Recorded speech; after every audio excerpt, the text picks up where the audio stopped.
जय जय रघुवीर समर्थ।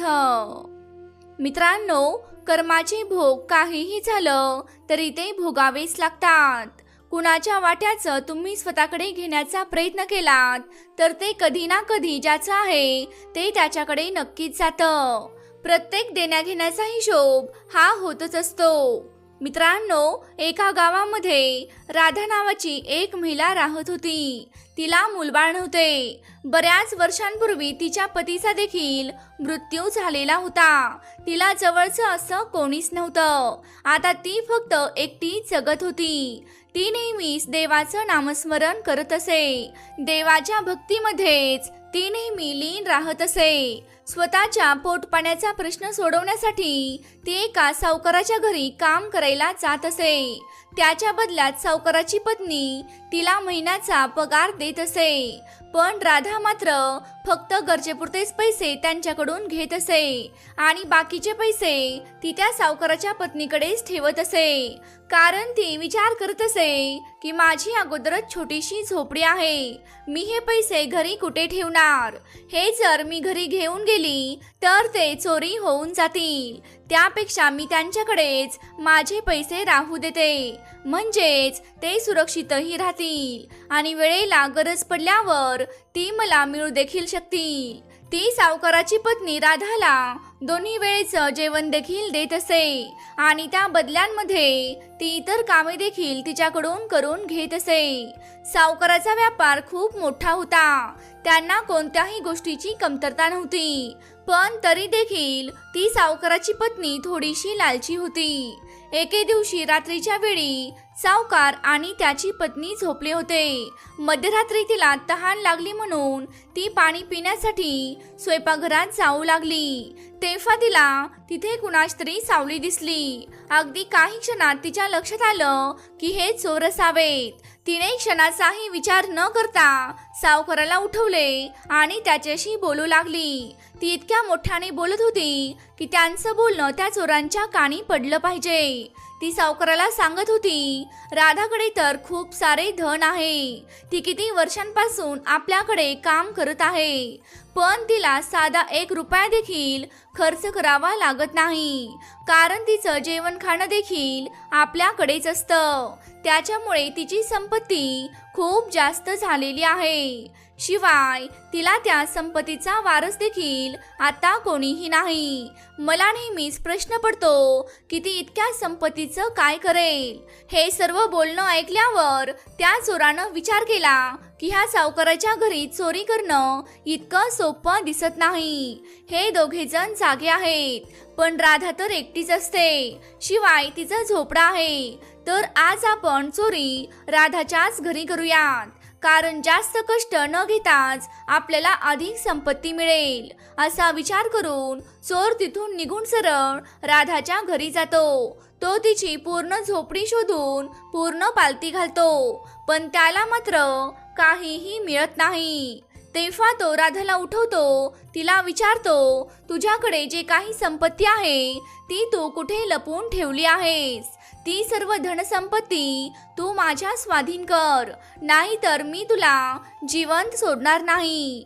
पण राधा मात्र त्याला सांगते की माझ्याकडे काहीही धनसंपत्ती नाही। तेव्हा चोर तिच्यावर जोरात ओरडून बोलतो, मी सावकाराचं आणि सावकाराच्या पत्नीचं बोलणं ऐकून तुझ्याकडे आलो आहे। तुझ्याकडे खूप सारी संपत्ती आहे आणि तू आता मला मूर्ख बनवत आहेस। बऱ्या बोलानं सांग, सारं धन माझ्या हवाली कर, नाहीतर मी तुला जिवंत सोडणार नाही। तेव्हा राधानं त्याला सांगितलं, माझ्याकडे काहीही धनसंपत्ती नाही। माझी जी ही संपत्ती आहे ती मी सावकाराच्या पत्नीकडे जमा करते। तू सकाळपर्यंत थांब, मी सकाळी मालकीनकडे जाऊन तुला सर्व संपत्ती आणून देते, पण मला जीवे मारू नकोस। राधा त्याला खूप विनवण्या करत होती, पण तो मात्र ऐकण्याच्या मनस्थितीत नव्हता। बऱ्याच वेळानं तो कसा तरी तयार झाला। तो म्हणाला की मी उद्या सकाळी तुझ्याकडे येईन, तेव्हा तू सर्व संपत्ती आणून ठेव आणि त्याच्याबद्दल जर का कुणाला सांगितलंस तर तुझं काहीच खरं नाही, हे लक्षात ठेव. असे बोलून तो रागानेच बाहेर पडला. पण त्यांनी जाताना राधाला मात्र जोरात धक्का दिला. तो धक्का इतका जोरदार होता की त्यामुळे राधाचे डोके भिंतीवरती आदळले आणि त्या क्षणी तिचा मृत्यू झाला. सकाळी हा म्हणता ही बातमी सर्व गावभर पसरली. गावातील प्रत्येक जण राधाच्या जाण्यामुळे दुःखी झाला होता, कारण राधाचा स्वभाव खूप दयाळू होता. ती प्रत्येकाला त्यांच्या कामामध्ये काही ना काही मदत करत असे. पण इकडे मात्र सावकाराची पत्नी खूप आनंदित झाली. विचार करू लागली की आता राधाची जी संपत्ती आहे ती माझ्याकडेच राहणार, कारण तिला तर कोणी वारीस नाही आणि याबद्दल इतर कुणालाही माहीतही नाही. त्यामुळे साहजिकच ते सारे धन आता सावकाराच्या पत्नीचे झाले होते. लोकांनी थोडे दिवस राधाबद्दल हळहळ व्यक्त केली. नंतर थोड्या दिवसानंतर प्रत्येकालाच त्या गोष्टीचा विसर पडला, अगदी सावकाराच्या पत्नीला देखील. इतकी धनसंपत्ती असून देखील इतक्या वर्षात त्यांच्या घरी मूलबाळ नव्हते. काही महिन्यानंतर सावकाराची पत्नी गरोदर राहिली. या गोष्टीमुळे दोघांनाही खूप म्हणजे खूपच आनंद झाला. त्यानंतर त्यांच्या घरी एक कन्यारत्न झाले. दोघेही पती पत्नी खूप आनंदात होते, कारण खूप वर्षानंतर देवानं त्यांच्या घरी पाळणा हलवला होता. दोघांनी आपल्या लेकीचे खूप लाडाने संगोपन केले. हळूहळू मुलगी मोठी होऊ लागली. आता ती लग्नाच्या वयाची झाली होती. तेव्हा सावकारानं खूप श्रीमंत घर शोधून तिथे आपल्या लेकीचे लग्न लावून दिले. त्याने लग्न इतक्या थाटामाटात केले होते की आजूबाजूच्या सर्व ठिकाणी त्या लग्नाची चर्चा सुरू होती. सर्व काही आनंदात पार पडलं होतं, पण यतीच्या मनात मात्र काही वेगळाच खेळ चालू होता. लग्नानंतर अगदी महिनाभरातच मुलगी आजारी पडली. तिच्यावरती खूप सारे औषध उपचार करण्यात आले, पण तिच्या आजारपणात काहीही फरक पडत नव्हता. तिचा पती तिच्यावरती खूप प्रेम करत असे, पण तिच्या या आजारपणामुळे तिच्या सासरची मंडळी मात्र खूपच वैतागली होती. काही दिवसानंतर परिस्थिती अशी आली की तिला अंथरुणावरून उठता देखील येत नव्हते. आता मात्र सासरची मंडळी तिला सांभाळायला तयार नव्हती. त्यांनी सावकाराला सांगितलं की तुम्ही हिला तुमच्या घरी घेऊन जा आणि तिच्यावरती औषध उपचार करा. चांगली झाल्यावरती मग आमच्याकडे पाठवा. बिचारा सावकार आपल्या लेकीला घेऊन तो घरी आला, पण पत्नीच्या प्रेमापोटी तिच्या पतीने देखील तिच्यासोबतच राहण्याचा निर्णय घेतला आणि तो देखील सासरी येऊन राहू लागला. आता सावकार पती पत्नी तिच्यावरती भरमसाठ पैसा खर्च करून औषधोपचार करू लागले की आपली मुलगी चांगली व्हावी. पण इतकं सारं करून देखील तिच्या प्रकृतीमध्ये काहीच फरक पडत नव्हता. मुलीचा आजार बरा करण्याच्या नादात त्यांच्या जवळची सर्व संपत्ती संपली. तेव्हा त्यांना एका गृहस्थाने सांगितलं की आपल्या गावाशेजारील नगराबाहेर एक वैद्यबुवा राहतात, त्यांच्याकडे तुम्ही हिला एकदा दाखवून बघा. आता इतके औषधोपचार केलेच आहेत तर एक शेवटचा पर्याय देखील बघावा, म्हणून ते पती पत्नी आणि तिचा नवरा त्या मुलीला घेऊन त्या वैद्याच्या घरी पोहोचले. पण तिथे जाताना तिला चालता येत नसल्यामुळे त्यांच्याकडे जे काही थोडेफार पैसे राहिले होते ते खर्च करून ते तिला गाडीने तिथपर्यंत घेऊन गेले. पण जसे ते वैद्याच्या दारात पोहोचले तसा त्या मुलीने जीव सोडला.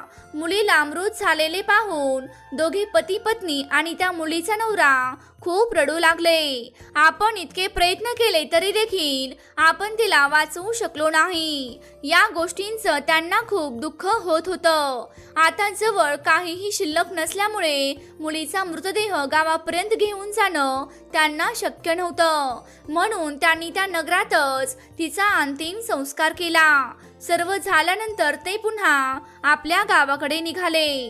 हाती काहीही राहिलेलं नसल्यामुळे ते पायीच प्रवास करत होते. खूप चालल्यामुळे ते थकून एका झोपडी शेजारी विश्रांती घेण्यासाठी थांबले. तेव्हा त्या झोपडीजवळ एक महात्मा पुरुष आले. सावकार पती पत्नीस इतके दुःखी पाहून त्याने त्यांना त्यांच्या दुःखाचे कारण विचारले. तेव्हा दोघं पती पत्नीने सर्व झालेला प्रकार त्यांना सांगितला. तेव्हा ते महात्मा हसू लागले. त्यावर ती दोघं पती पत्नी म्हणाले की आम्ही इतके दुःखी आहोत, आमच्या मुलीचा मृत्यू झाला आहे आणि तुम्ही मात्र आम्ही सांगितलेली व्यथा ऐकून हसत आहात. तेव्हा महात्मा सावकाराच्या पत्नीस म्हणाले, ज्या दिवशी तुला मुलगी झाली त्या दिवशी तू खूप आनंदात होतीस. ज्या दिवशी तुझ्या मुलीचं लग्न झालं त्या दिवशी देखील तू आनंदात होतीस. तेव्हा ती सावकाराची पत्नी म्हणाली की हो, आम्हाला खूप वर्षानंतर कन्यारत्न प्राप्त झाले म्हणून मी आनंदात होते आणि माझ्या मुलीचं लग्न होतं म्हणून मी लग्नात देखील आनंदात होते. तेव्हा साधू म्हणाले की जे देवाचं होतं तेच त्याने घेतलं, त्यात दुःखी होण्याचं काय कारण आहे. तेव्हा ती म्हणाली की जर देवाला माझ्याकडून असं परतच घ्यायचं होतं तर त्यांनी मला मुलं दिलीच कशासाठी. मी त्यांचं असं काय बिघडवलं आहे की त्यांनी मला त्याची एवढी मोठी शिक्षा दिली. तेव्हा महात्मा तिला म्हणाले, तू विसरलीस का? अगं राधा तुझ्याकडे काम करत होती, तिनं सारे पैसे तुझ्याकडे साठवले होते आणि तिच्या मृत्यूनंतर तू ते सगळे पैसे हडप केलेस. आता ती राधा तुझी मुलगी म्हणून तुझ्याकडे आली होती. तिचं जे कर्ज तुझ्याकडे राहिलं होतं ते परत घेण्यासाठीच. तिच्या आजारपणात तिने तिचे सर्व पैसे खर्च करून घेतले आणि थोडेफार जे उरले होते ते तुम्ही जेव्हा तिला नगरात वैद्यांकडे घेऊन जात होतात तेव्हा ते खर्च झाले. त्यामुळे वैद्याच्या दाराशी जाताच तिने आपले प्राण सोडले. तिचा हिशोब पूर्ण झाला.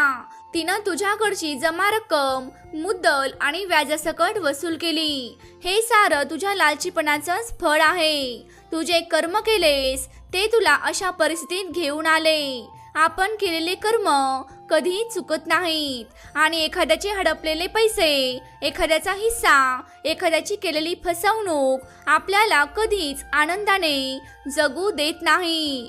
कारण प्रत्येक जण आपला हिशोब हा ठेवतच असतो आणि त्यासाठी कुणीही वजाबाकी किंवा बेरीज देखील राहू देत नाही. तुम्ही जर का कुणाकडे काही घेतलेलं आहे तर ते कोणत्याही परिस्थितीत तुम्हाला परत करावेच लागते. मी जर तुम्हाला कुणी काही द्यायचे आहे तर काहीही झाले तरी ते तुमच्याकडे परत येणारच आहे. हा निसर्गाचा नियम आहे आणि हाच कर्माचा सिद्धांत आहे. जे पेराल तेच उगवणार आहे. कर्म गोल फिरून परत तुमच्याकडेच येणार आहे. म्हणून चांगले कर्म करा तर परतफेड देखील त्याची चांगलीच असेल. हे सर्व ऐकल्यावर ती सावकाराची पत्नी म्हणाली की ठीक आहे, मी तिचे पैसे हडप केले होते म्हणून आम्हाला ही शिक्षा मिळाली. पण माझा जावई तर इतका चांगला आहे, तो तिच्यावरती इतकं प्रेम करत होता, मग त्याला ही शिक्षा का मिळाली? तेव्हा महात्मा म्हणाले, हा तोच चोर आहे ज्यामुळे तिचा मृत्यू झाला होता. याच्यामुळे तिला आपले जीवन गमवावे लागले होते. त्याची शिक्षा म्हणून याला देखील आता विरह सहन करावा लागेल. त्यानंतर महात्मा तिला म्हणाले, या सगळ्यामध्ये देखील तू एक चांगलं कर्म केलेलं आहेस. ते हे आहे की तू राधाला जेऊ खाऊ घालत होतीस त्याच्यामध्ये तू कधीही भेदभाव केला नाहीस. तू जे खात होतीस तेच तू तिला देखील खाऊ घालत होतीस. त्यामुळे आजही तुला पोटभर जेवण मिळत आहे. हे तुझं चांगलं कर्म आहे जे तुला पुढे देखील कामी येणार आहे. म्हणूनच म्हणतात ना की कर्माचे भोग हे आपल्याला काहीही करून भोगावेच लागतात. ह्या जन्मात जरी ते भोग आपल्या वाटी आले नाहीत तरी पुढच्या जन्मी मात्र ते नक्कीच आपली वाट पाहत असतात. म्हणूनच नेहमी चांगले कर्म करावे. कळत न कळत आपल्या हातून एखाद्या काही चुका आपल्याकडून घडत असतात. पण ते पाप आहे जे आपल्याला कळत असूनही आपण ते करत राहतो आणि त्यातून एखाद्याला दुःख देत राहतो. आपण एखादं पाप कर्म करून ते विसरूनही जातो, पण निसर्ग, नियती आणि देव मात्र त्याला कधीही विसरत नाही. ते आपल्या सर्व पाप पुण्याचा हिशोब हा ठेवतच असतात. कर्माची गती वेगळी असते, ती भोगावीच लागते. कर्माचा फेरा इतका बलशाली असतो की त्यातून आपण वाचू शकत नाही. जे कर्म आपण केले आहेत त्याचेच आपण फळ भोगत असतो. एक गोष्ट नेहमी लक्षात ठेवा, जर एखादा आपल्यासोबत वाईट वागत आहे तर आपण देखील कधी ना कधी त्याच्यासोबत तसे वागलेले असू. आपण एखाद्याचं भलं केलं आणि तरी देखील तो आपल्यासोबत वाईटच वागत असेल तर ह्यात देखील आपले कर्म आपल्याला आडवे येत असतात. आपण जे कर्म केलेलं असतं तेच कर्म आपल्यासोबत ह्या जन्मात जुळलेलं असतं. आपले नातेवाईक, आपले मित्रपरिवार हे सारं काही आपल्या कर्माचंच देणं असतं. बऱ्याच वेळा असं घडतं की हेच नातेवाईक, हाच मित्रपरिवार यांच्यातून आपण फार दुःखी होतो. पण त्यावेळी आपण हे विसरून जातो की ही जी परिस्थिती आज आपल्या समोर आली आहे ती कधी ना कधी आपल्याकडून घडलेलं आपलं चांगलं वाईट कर्म आहे. बऱ्याच वेळा असं होतं की जे काही लोक चांगले कर्म करत नाहीत, देवावरती विश्वास ठेवत नाहीत, कर्मावरती विश्वास ठेवत नाहीत, ते लोक खूप सुखी आणि आनंदी असतात. या उलट जे खूप चांगले कर्म करतात, ज्यांची देवावरती, आपल्या कर्मावरती श्रद्धा असते, ते मात्र नेहमी दुःखी असतात. पण याचं कारण देखील आपले कर्म हेच आहे. तुमचे कर्मच तुम्हाला कसे परतफेड देतात याची आपण एक छोटीशी कथा ऐकूया. मित्रांनो, दोन व्यापारी मित्र होते. ते व्यापार करण्यासाठी दुसऱ्या नगरामध्ये गेले होते. त्या नगरामध्ये बराच नफा कमावल्यानंतर त्यांनी पुन्हा आपल्या नगरात परतण्याचा विचार केला. पूर्वीच्या काळी वाहतुकीची साधने जास्त प्रमाणात नव्हती, त्यामुळे ते देखील पायीच निघाले होते. अर्ध्यापेक्षा जास्त अंतर पार केल्यानंतर अंधार पडू लागला, म्हणून त्यांनी विचार केला की आज रात्री आपण कुठेतरी मिळून आश्रय घ्यावा आणि पुन्हा उद्या सकाळी उठून आपल्या पुढील प्रवासाला आपण सुरुवात करावी. त्याप्रमाणे ते दोघे एका गावात शिरले. तिथे त्यांना एक व्यापाऱ्याचं घर दिसलं. त्यांनी त्याला जाऊन आपल्याबद्दल माहिती दिली आणि आज रात्रीपुरती आपल्याला राहण्यासाठी जागा द्यावी अशी विनंती केली. व्यापाऱ्याने देखील ती मान्य केली आणि त्यांना रात्री झोपण्यासाठी म्हणून आपल्या मुलांची खोली दिली. त्याला 2 मुले होती आणि ती दोन मुले काही कामानिमित्त शेजारच्या गावी गेलेली होती. त्या व्यापाऱ्याने त्यांना जेवायला आग्रह केला. हो नाही करता करता ते व्यापारी जेवायला तयार झाले. गप्पा मारता मारता व्यापाऱ्याने त्यांना त्यांच्याविषयी सखोल माहिती विचारली. त्या 2 व्यापाऱ्यांनी देखील आपण दुसऱ्या नगरीत जाऊन कशा पद्धतीने नफा कमावला आणि सर्व मिळवलेला नफा आपण आपल्या नगरात घेऊन जात आहोत अशी माहिती दिली. हे सारं ऐकून त्या व्यापाऱ्याची नियत फिरली. ते व्यापारी झोपी गेल्यानंतर त्यानं ही माहिती त्याच्या परिचयाच्या चोरांना दिली आणि स्वतः जाऊन पुन्हा आपल्या खोलीत झोपी गेला. मध्यरात्री त्या व्यापाराची दोन्ही मुलं अचानक घरी आली. त्यांनी आपल्या खोलीत झोपलेल्या त्या 2 व्यापाऱ्यांना उठून दुसऱ्या खोलीत जाण्यास सांगितले आणि ते दोघे जण त्या खोलीत झोपले. मध्यरात्रीनंतर चोर त्या खोलीत शिरले. त्यांना वाटले की ते व्यापारीच येथे झोपले आहेत. त्यांनी चोरी करण्याच्या उद्देशाने त्या दोन्ही व्यापाऱ्यांना मारून टाकले आणि त्यांची धनसंपत्ती शोधू लागले. पण त्यांच्या हाती मात्र काहीच लागलं नाही. ते तसेच रिकाम्या हाती परत गेले. सकाळी जेव्हा तो व्यापारी उठला तेव्हा त्यानं समोर त्या दोन्ही व्यापाऱ्यांना पाहिलं. त्याला आश्चर्याचा धक्काच बसला, कारण चोरांनी त्याला खबर दिली होती की त्यांच्या हातून त्या 2 व्यापाऱ्यांचा मृत्यू झाला आहे. नेमके काय घडले ते पाहण्यासाठी तो त्या खोलीत पळत गेला. पाहतो तर काय, त्याच्या दोन्ही मुलांचा मृत्यू झाला होता. याचाच अर्थ त्याने खोदलेल्या खड्ड्यामध्ये तो स्वतः पडला होता. त्याची नियत फिरली आणि त्या फिरलेल्या नियतीचंच कर्म त्यालाच भोगावे लागले. म्हणून कधीही चुकीचं कर्म करू नका. आता आपण दुसरी एक कथा याच व्हिडिओमध्ये ऐकणार आहोत, जी तुम्ही जर चांगलं कर्म केलं तर ते देखील तुमच्यापर्यंत कसं पोहोचतं हे आपल्याला या कथेतून कळून येईल. मित्रांनो, एके दिवशी संध्याकाळच्या वेळी एक व्यक्ती बैलगाडीने शेतातून आपल्या घराकडे निघाला होता. वाटेत त्याला एक वृद्ध महिला दिसली. इतक्या अंधारात ही म्हातारी इथे का बसली आहे असे त्याने विचारले. तेव्हा ती म्हातारी म्हणाली, बाबा, मला घरी जाण्यासाठी काहीही साधन भेटलं नाही आणि म्हातारपणामुळे माझे पाय थकले आहेत. म्हणून काही साधन भेटतं का, म्हणूनच मी इथे थांबले आहे. तेव्हा त्या व्यक्तीने तिला कुठे जायचे आहे अशी विचारणा केली असता त्याला कळले की त्या म्हाताऱ्या बाईला त्याच्या घराच्या अगदी विरुद्ध दिशेला बऱ्याच लांबचा पल्ला गाठायचा होता. आता इतक्या रात्रीची म्हातारी आजी एकटी कशी जाणार, म्हणून त्यानं तिला आपल्या बैलगाडीत बसायला सांगितले आणि तो तितक्या रात्री तिला तिच्या घरी घेऊन सोडून आला.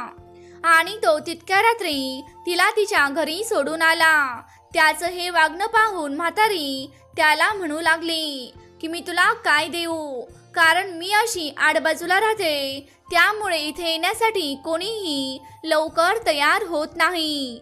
पण तू मात्र तुझा रस्ता सोडून मला सोडवण्यासाठी इतक्या रात्रीचा इतका आडवाटेला आलेला आहेस. तेव्हा तो म्हणाला, आजी, मला काही नको, फक्त तुझा आशीर्वाद दे आणि जमलंच तर माझ्यासारखंच तू दुसऱ्या कुणालाही मदत कर. म्हातारीला हे ऐकून खूप आनंद झाला आणि तिने त्याला खूप शुभ आशीर्वाद दिले. त्यानंतर बऱ्याच दिवसानंतर एकदा म्हातारी गावाच्या बाजाराला गेली होती. बाजाराचा दिवस असल्यामुळे खूप गर्दी होती. एका झाडापाशी तिच्या लक्षात आलं की एक लहान मूल रडत उभा आहे. तिनं त्याला विचारलं की तुला कुठे जायचं आहे, पण ते लहान मूल काहीही बोलू शकत नव्हतं, कारण त्याला आपला पत्ता व्यवस्थित माहीतही नव्हता. कदाचित त्या बाजाराच्या गर्दीमध्ये त्याचा आणि त्याच्या आईचा हात एकमेकांपासून सुटला होता. या मुलाची आई ह्याला शोधत नक्कीच येणार हा विश्वास ठेवून म्हातारी संध्याकाळ झाली तरी त्याला तिथे घेऊन बसून राहिली. सूर्य मावळतीच्या वेळेला एक बाई रडत रडत इकडे तिकडे आपल्या मुलाला शोधत असताना तिला दिसली. त्या बाईचे अचानक लक्ष त्या म्हातारीकडे गेलं आणि तिने पाहिलं की तिचं मूल त्या म्हातारीच्या मांडीवर बसलेलं आहे. ती म्हातारी त्याला प्रेमाने खाऊ घालत होती. बाळाला बघताच तिच्या जीवात जीव आला आणि तिने म्हातारीचे खूप खूप आभार मानले आणि ती आपल्या मुलाला घेऊन तिच्या घरी गेली. पण तुम्हाला माहित आहे का की ते मूल त्याच व्यक्तीचं होतं ज्याने त्या रात्री त्या म्हातारीला त्या आडवाटीच्या घरी सोडलं होतं. याचाच अर्थ तुम्ही केलेले कर्म हे तुम्हाला त्याचं फळ हे देतच असतात. आपण केलेलं कोणतंच कर्म कधीच वाया जात नाही, मग ते चांगलं असो किंवा वाईट असो, त्याचे परिणाम हे आपल्याला नक्कीच मिळणार आहेत. चांगल्या कर्माचे परिणाम चांगले असणार आहेत आणि वाईट कर्माचे परिणाम वाईटच असणार आहेत. मित्रांनो, ही कथा तुम्हाला कशी वाटली ते मला कमेंट करून नक्की सांगा. आणि तुम्ही जर आपल्या चॅनेलवरती नवीन असाल तर या चॅनेलला नक्की सबस्क्राईब करा. तसंच ती घंटी देखील वाजवायला विसरू नका, जेणेकरून आपल्या नवनवीन व्हिडिओंचं नोटिफिकेशन तुमच्यापर्यंत लवकरात लवकर पोहोचेल. जय जय रघुवीर समर्थ. श्री गुरुदेव दत्त. धन्यवाद.